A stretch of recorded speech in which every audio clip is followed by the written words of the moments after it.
Get on my head. Get on my head. Get on my head. Get on my head. Get on my head. Get on my head.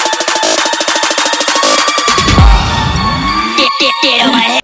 الزمالك يتعادل مع زد في وجود الظلم التحكيمي المستمر لثالث مباراة على التوالي.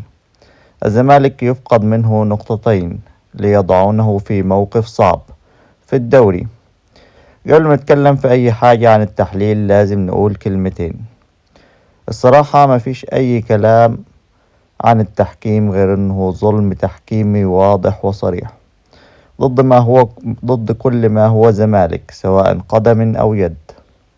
وفي الآخر ما نقوله إلا ويمكرون ويمكر الله والله خير الماكرين.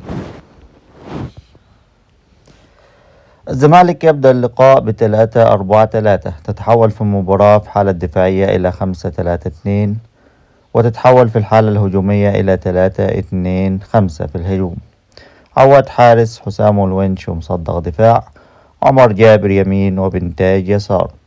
2 في نص الملعب السعيد وشحاتة. 2 هجوم زيزو وناصر منسي. خيال مآتة في نص الملعب الهجومي مصطفى شلبي. بصيروا لو هو اللي بينزل شلبي المباراة اللي فاتت دي لازم يتحاسب. لو لسه معرفش اللعيبة أحب أقولك إن شلبي ما يدخلش ال18 لحد ما يتعلم اللعب.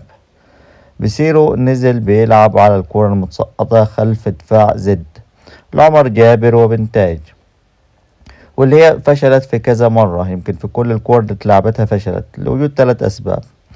أولا زد نازل بيلعبك ب5 لاعبين دفاع و4 في نص الملعب، يعني الكرة مش هتوصل، هيغطى عليها الدفاع. وأيضا لو وصلت بتتلعب على مصطفى شلبي اللي هو يا إما بتضيع منه يا إما بيحاول يرقص وتتقطع منه يا إما بيبصيها غلط أو بيرجعها تاني للخلف زي ما هنشوف الحالات. ده غير إن طول المباراة هو زاحم بنتاج على الخط، ماسك الخط، لا هو بيجري على الخط ولا بيخلي بنتاج بيجري على الخط، يعني اللي هو منه ولا كفاية شره. بصيروا طول الشوط الأول إلى نهايته هو بيلعب على كورة طويلة ممررة بعيدة من عبد الله السعيد لشلبي المنتهي أو لبنتاج أو لعمر جابر في بعض الأحيان. الكرة فشلت بدل المرة كذا مرة، إلا إن بصيروا مصمم إنه هو يلعب نفس الكرة. حتى الهدف اللي اتسجل من الزمالك اتسجل من ركنية.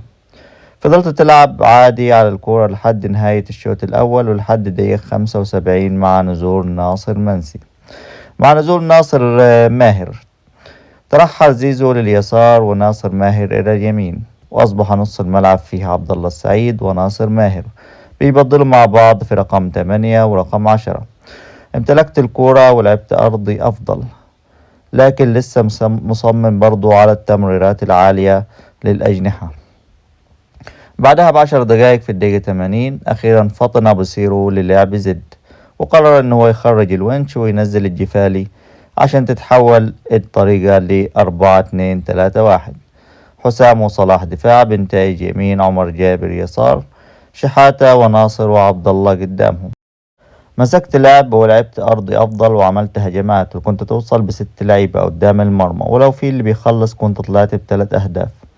أتمنى إن بصيروا يفطن لطريقة لعب الخصم قبل ما يلعبه، مش قبل المباراة ما تنتهي ب10 دقائق. وإذ فجأة وأنت مهاجم وبتضيع أهداف الحكم قرر يحسب عليك فاولات في كل مكان ويطرد لك لاعب في إنذارين ما ياخدهمش أي لاعب، لا في الكرة الأولى فيها إنذار ولا الكرة الثانية فيها إنذار. وأخيرا وليس أخيرا كسبنا من المباراة دي نقطة، ولاعب المفروض إننا نبني عليه وهو أحمد الجفالي. لو عجبك التحليل وصلت لهذه النقطة فأنت أسطورة.